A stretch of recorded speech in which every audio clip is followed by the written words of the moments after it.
Hi guys, welcome to my morning routine.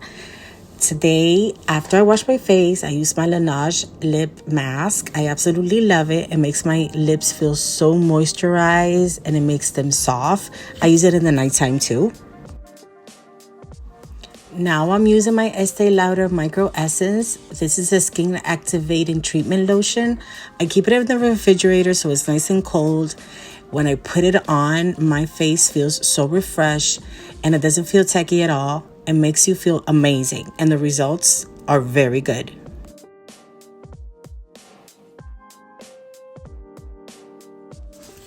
Now I'm applying my new obsession. This is the Sunday Riley Vitamin C Brightening Serum. I've been using it for 2.5 months now and I really see a difference in my skin. I absolutely recommend it. To finish everything off, I'm using my Laneige Moisture Cream.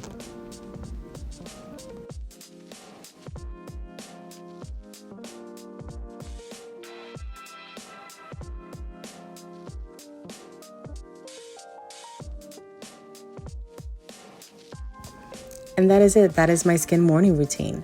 I am going to put everything in the description box below so you can see for yourself. Really recommend all of these products. Thank you so much for watching and I'll see you in the next one.